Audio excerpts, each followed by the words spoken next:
Hey guys, fellow musicians, drummers out there, thanks for tuning in again. This is Mike. Hope you had a fantastic week so far. This is one of the questions I got quite often recently. If I may show how to process drums. Of course, drums. How to process toms, once again. Toms, especially for hard rock and metal, because I did a video some weeks ago about achieving a metal kick and metal snare sound, like the first steps, force approach, and those were after that the questions came up if I can show this something similar to two toms, and of course I will do this right now. For this example, I've downloaded a play along, a metal play along. Found on YouTube. I will link the name of the artist and the video and the link to the play along in the description box below. And for Superior Drummer, I've used a MIDI groove that came along with the software. The thing that I'm talking about today about the toms is not only about samples. Of course, this approach goes for any toms, but as I don't have access to acoustic drums in my studio, I will show you using Superior Drummer, but I think the basic idea behind this is the same. So before we start, let's have a quick listen into the groove so you get an idea what we're talking about.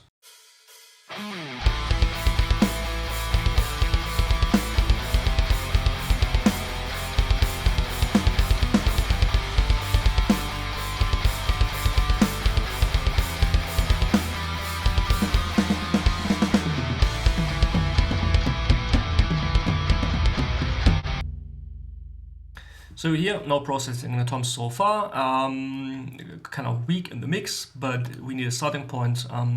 Speaking of starting points, the first decision you have to make when you process toms, pick the right toms, of course. I mean, toms usually it depends on if they have coated heads or clear heads, like in this case. If you have like some vintage Gretsch or Ludwig drums from the 60s, they were more warm and more suitable maybe for classic rock or jazz or acoustic music.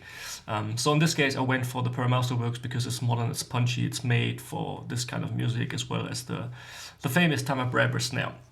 So the first thing, and I already prepared something like this, something I wanted to, I talked about already in my last video, the 5 quick tips using Superior Drummer. It's controlling the sustain of the drums with this envelope and offset setting. Just adjusted this to taste, depending on which drum you've chosen, but usually you want to control the sustain.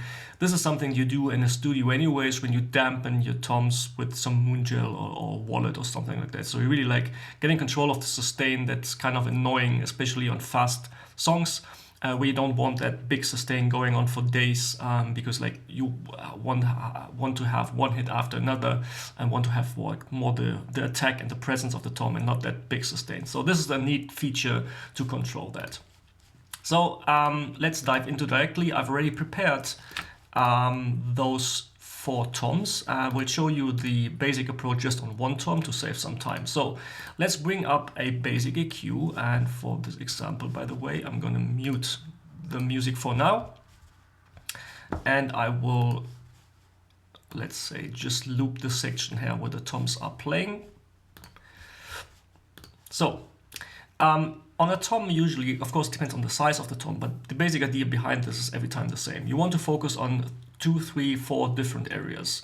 1 or 2 of them which you want to remove because they're annoying and they get in the way of the good stuff, and to enhance what you want more. So this is kind of like a basic thing that I've once read or heard. I think it was from Stephen Slate, that he said like it's a good rule of thumb to say like cut something you want less of and boost something you want more, right?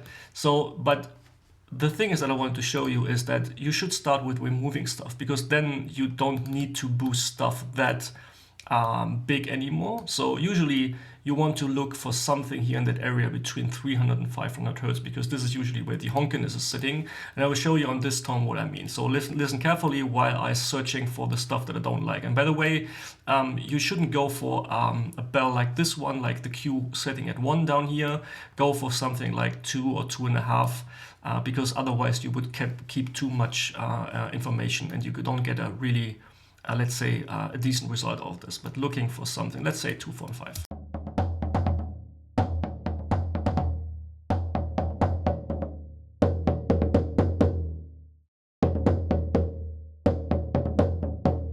So there it is, 530. So listen how when I just reduce it, how immediately and dramatically the sound improves.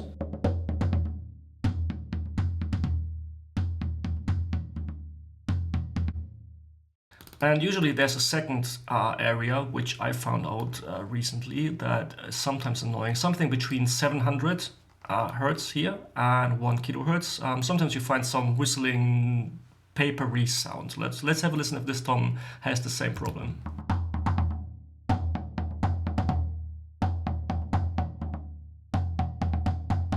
So there it is. You see, like this almost like whistling, annoying sound. Don't like that. So get rid of this.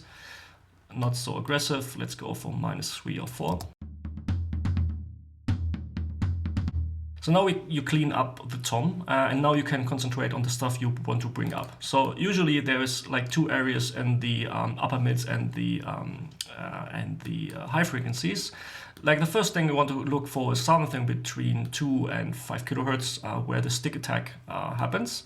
And the second area is something between 7 and let's say 9 to 9.5 kilohertz, where the presence, to enhance the presence of the tom. But let's first find some of the stick attack here.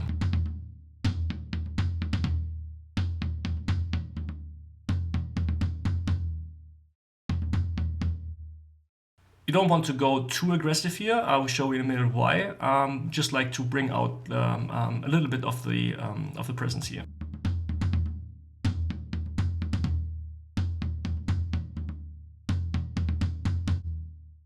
And of course some low end, but first I'd recommend going for a high pass filter, so really get rid of all the sub-bass rumble you don't need on the toms anyway, especially on the fast stuff.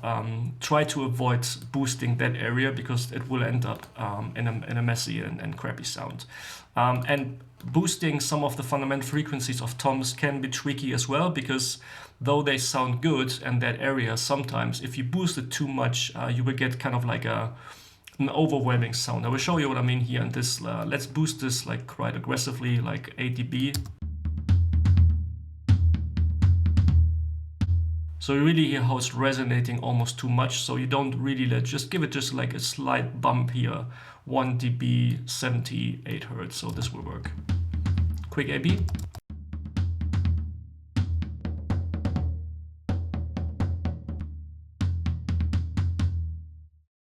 So cool. I did the same, of course, for all the toms here. Let's bring in the EQ and let's have a quick listen AB on all the 4 toms.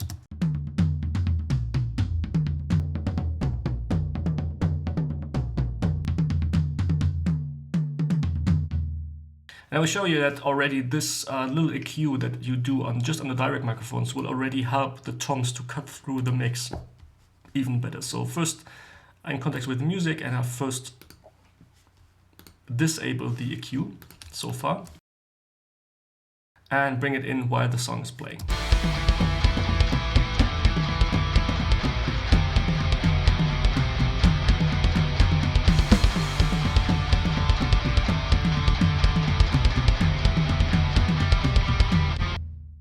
A little goes a long way here, even in metal and hard rock. As I said, you usually go more aggressive, but you don't need to, and this goes for every single mixing decision, by the way, you don't need to achieve a sound by just one EQ. So it's little at one decision after another. So after this, I route the toms to a dedicated tom bus here on the bus section.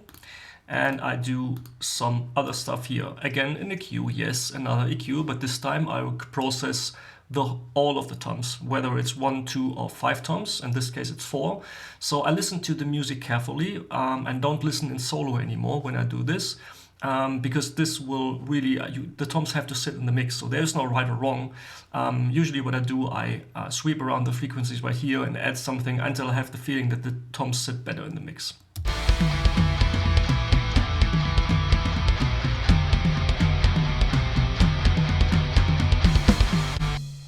So for me, this is the sweetening phase. You see, I've boosted again 5.7, almost 6 dB on that area between 3 and 5 kilohertz, because I wanted to even emphasize even more the stick attack here, and added a little touch of low end, just 1 dB, and nothing more so far. And after that, of course, you need compression when we speak about hard rock and metal. On compression, without explaining too much how compression works, usually you want the compressor to let the transient, so the attack of the toms, cut through, going through the compressor, and then have the compressor kicking in. So you even emphasize the attack even more than you already did with the EQ move. On those toms in this song, I achieved this with a slightly medium attack of about 50 milliseconds. If you go too fast, like 20 milliseconds, 25 milliseconds, or even faster, you will kill the attack and the transient, and you will achieve the exact opposite of what you've done before with the EQ. So don't go too fast with the attack. So medium to slow attack and a fairly fast release, so that the compressor is letting back again quickly, and don't like bring it down, because like the hits are coming quite fast one after another. So you really want a fast release and a ratio more aggressive, 4 up to 6 to 1. That's usually my starting points, and then play with the threshold until you have the feeling that the compressor is reacting well. The same for the makeup here. Of course, you're losing volume, but while listening to the music, I adjust the threshold and the makeup gain. So let's start from there, show you what I mean.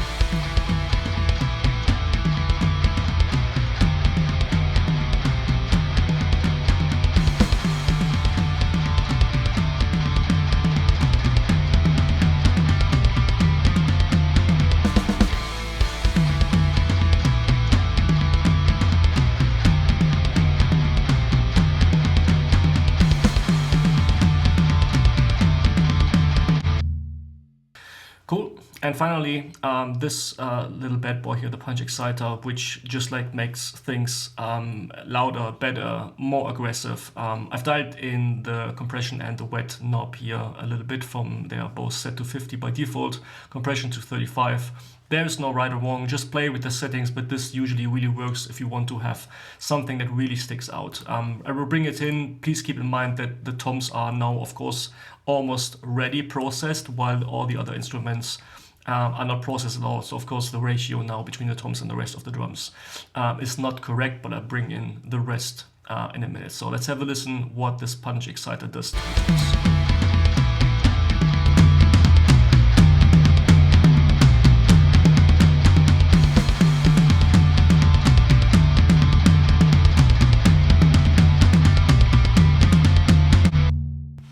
So again, a quick before and after, just the processing on the toms before.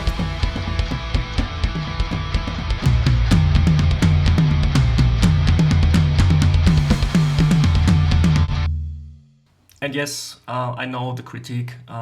It's a big volume jump, so don't get fooled by just the louder toms, but of course you clearly hear that the toms are processed in a good way for this example. So the last thing I want to show you is that of course I processed all the drums, because otherwise it wouldn't make sense. So let me just bypass all the processing. And to the snare and the kick, by the way, without talking too much in detail, you see I did something similar on the snare, on the kick as well. Added some ambience using the room microphones from Superior Drummer, and finally did some final touch with the EQ on the drum bass and compression, but nothing too crazy on the drum bass. So let's first without the music and then in context with the song. So first, just the drums.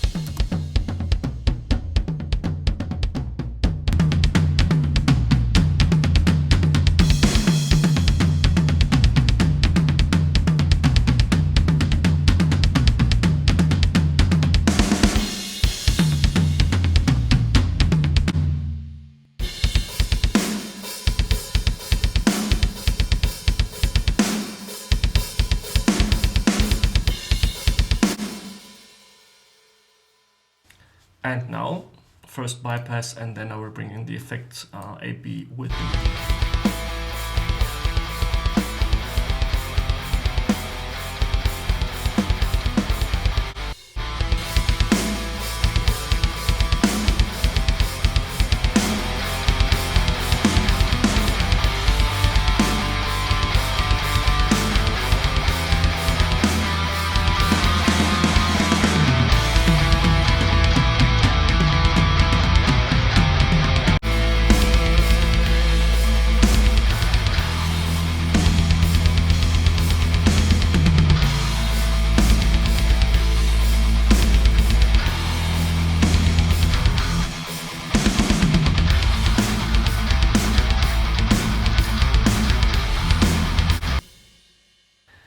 Cool.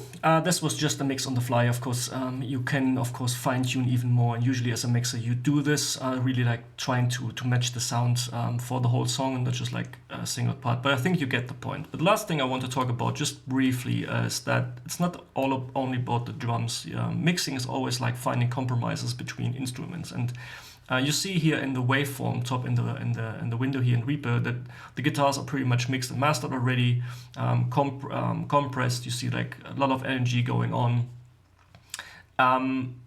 But most instruments, a lot of instruments, vocals as well, drums, toms in this case, and guitars are fighting for the same frequencies, which is usually something between 1.5 and 4 to 5. So this whole mid-range, upper mid-range area, because our ears are most sensitive to using that area, So in this case, in this example, I try to set the toms above the guitars in this case. But usually, if I would have mixed the song by scratched, I probably would have brought down the guitars in that area quite a bit to give the toms more room, because that's like the key of mixing, that you create room in certain frequency range, because not everything can happen in the same frequencies.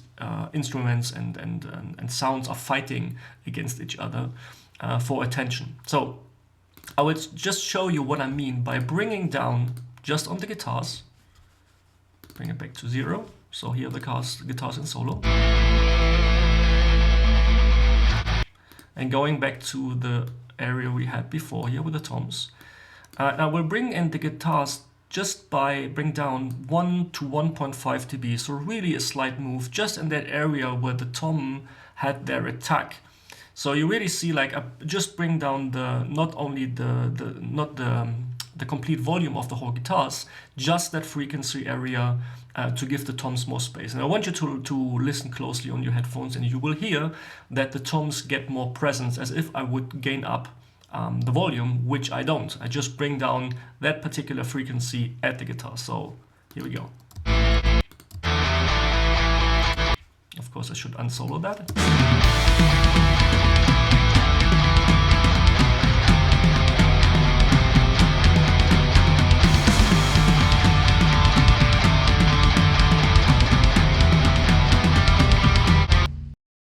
You see, just 1.5 dB and the toms come even more to life. So always find the decision. Of course, if you're the mixer and not playing in the band, you will have a hard life, because everyone wants to be the loudest part of the song.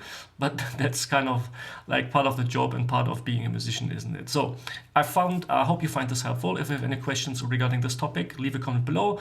If you have any critique, leave a comment as well. Thanks so far for watching, guys. Hope you have a wonderful time.